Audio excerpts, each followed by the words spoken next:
Welcome back to our YouTube channel. कैसे हैं आप सभी? उम्मीद करते हैं आप सब बहुत ही अच्छे होंगे और वीडियोस के माध्यम से कुछ ना कुछ ज़रूर सीख रहे होंगे। तो आइए आज की वीडियो की शुरुआत करते हैं समय को बिना गवाए। तो आज की वीडियो में हम सीखेंगे 12वीं कक्षा का विषय अर्थशास्त्र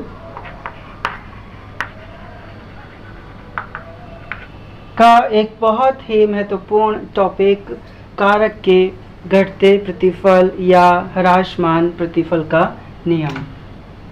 तो आज का हमारा टॉपिक रहेगा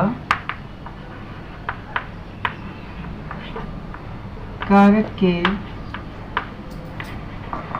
घटते या ह्रासमान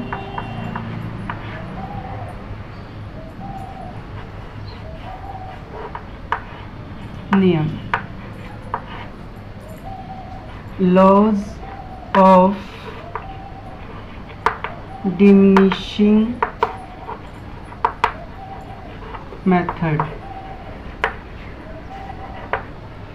अब इस मेथड के अंदर अर्थशास्त्री बेनहम हैं, वो कहते हैं कि जब भी हमारा जो कुल उत्पाद है, बेनहम कहते हैं अर्थशास्त्री, हमें अर्थशास्त्रियों के नाम याद रखने हैं प्रॉपरली, ताकि एग्ज़ाम के अंदर हम उन्हें लिख पाएँ और हमारे ज़्यादा से ज़्यादा मार्क्स हम अटेन कर पाएँ। बेनहम कहते हैं कि जब हमारा कुल उत्पाद घटती हुई दर से बढ़ने लगता है। अब घटती हुई दर से बढ़ने का क्या अर्थ है, इसको हम एक तालिका से समझ लेंगे। हमने पहले ही पढ़ा था कि हमारे पास दो ऐसे कारक हैं जिसमें से एक कारक रहेगा हमारा परिवर्तनशील और दूसरा कारक हमारा रहेगा फिक्स फैक्टर रहेगा, जो कि स्थिर कारक रहेगा।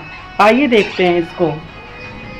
हम अपना परिवर्तनशील कारक लेते हैं श्रम को और स्थिर कारक हम लेंगे यहाँ पर भूमि को।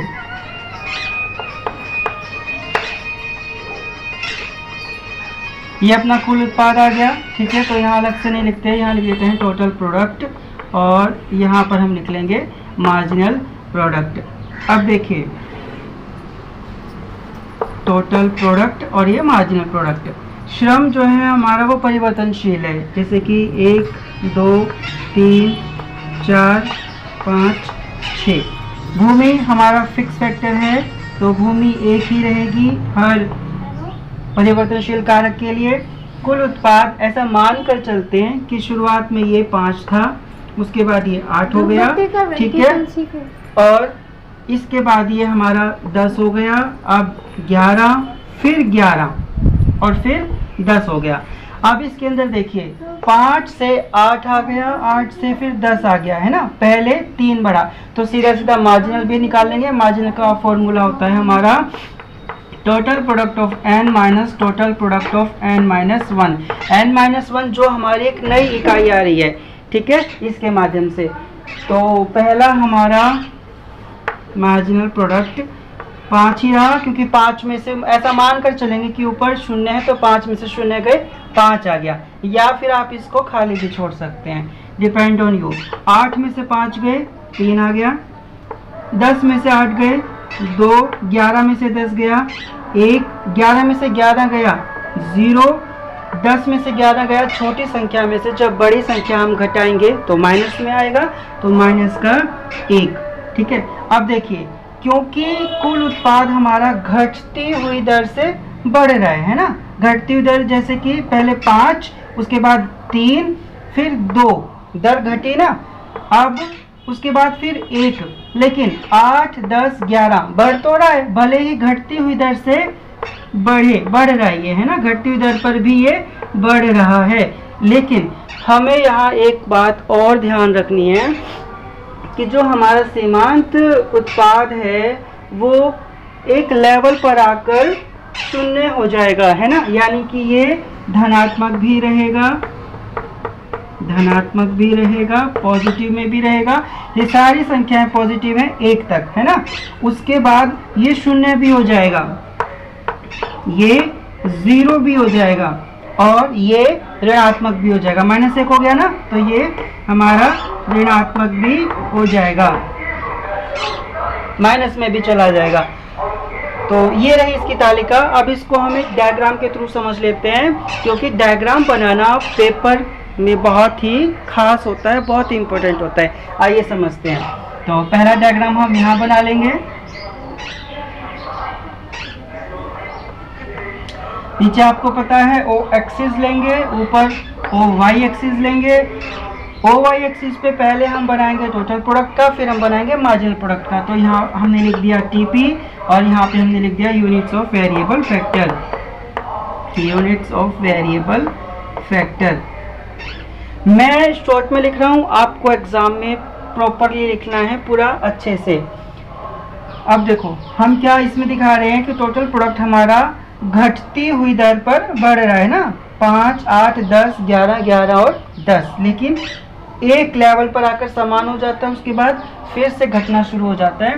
तो ये हमारा कुछ इस शेप में हमारा ये डायग्राम बन जाएगा, किसका? कुल उत्पाद का, टोटल प्रोडक्ट का। यहाँ पर ये जो ऊपर वाला लेवल है इसको एक नाम दे देते हैं। सपोज हमने इसका नाम P रख लिया। P पर ये समान है, जैसे कि 11, 11 है ना, ये समान है यहाँ पर, या तो इस बिंदु पर या फिर इस बिंदु पर। ये हमारा कुल उत्पाद हो गया। अब इसके बाद मार्जिनल प्रोडक्ट का एक्स एक्सिस, ठीक है, नीचे यूनिट्स ऑफ वेरिएबल फैक्टर, मैंने बिल्कुल ही शॉर्ट में लिख दिया है, आपने पूरा लिखना है। उसके बाद वाई एक्सिस पे लेंगे मार्जिनल प्रोडक्ट, ठीक है, मार्जिनल प्रोडक्ट, यहाँ पे टोटल प्रोडक्ट। अब देखो, क्योंकि हमें सीमांत उत्पाद घटती हुई दर से दिखाना है, तो ये ऐसे बन जाएगा आपका, यहाँ स्पेस है थोड़ा, ऐसे आएगा, नीचे की तरफ आ जाएगा। आपको पता है 4 क्वाड्रेंट होते हैं, 1, 2, 3 और 4, तो ये नीचे वाला माइनस में होता है, ये 0 है, ऊपर तक पॉजिटिव है। ये हमारा यहाँ लिख देंगे हम MP, नीचे माइनस में है तो माइनस का निशान लगा दो, -BE यानी कि नेगेटिव के लिए शो करेगा, -B नेगेटिव के लिए शो होता है।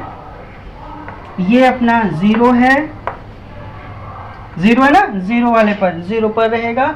और यहाँ पर सपोज मान के चलते हैं कि यहाँ पे 5 था, उसके बाद 4 मान लेते हैं, ये 3 है अपना, उसके बाद फिर 2 है, फिर 1 है और फिर 0 है और फिर लास्ट में -1 है, -1 है। तो ऐसे ये हमारा पूरा का पूरा डायग्राम बन गया, ठीक है।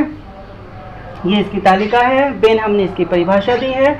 अब कुछ अर्थशास्त्री हैं जैसे डॉक्टर मार्शल हैं, वे कहते हैं कि जो हमारा कारक का घटता हुआ प्रतिफल है या ह्रासमान का प्रतिफल है, वो कृषि उत्पादों पर ज़्यादा लागू होता है, बाकी उत्पादों पर नहीं होता। क्योंकि मान लीजिए कि कारखाने हैं, आपकी कोई इकाई है, इसके अंदर तो ज़्यादा श्रमिक काम करेंगे, है ना, श्रम ज़्यादा। अब यहाँ पे क्या शो हो रहा है कि अगर श्रम ज़्यादा है ना, 4 श्रम है तभी भी 11 का प्रोडक्शन हो रहा है, 5 है तभी भी 11 का प्रोडक्शन हो रहा है, लेकिन 6 है तब प्रोडक्शन लो हो गया। तो ऐसा अमूमन कृषि उत्पाद के लिए हो सकता है, लेकिन ऐसा नहीं है। कृषि उत्पाद के लिए तो ये है ही, साथ साथ कुछ जो अर्थशास्त्री हैं वो इसकी आलोचना करते हैं कि ये बाकी जैसे फैक्ट्री है, कारखाने हैं या और भी उद्योग हैं, मछली पालन है, पशुपालन है, उनके अंदर ज़्यादा श्रमिकों के होने से काम में वृद्धि होती है, ठीक है। तो ये सब हमने देखना है कि हमने ये चीज़ कैसे कवर अप करनी है। और कारक के ह्रासमान या घटते प्रतिफल के नियम आज हमने समझे हैं। आई होप आपको अच्छे से वीडियो समझ में आ गई होगी और आपने बहुत कुछ सीखा होगा।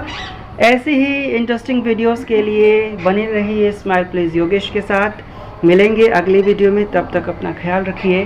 धन्यवाद, नमस्कार।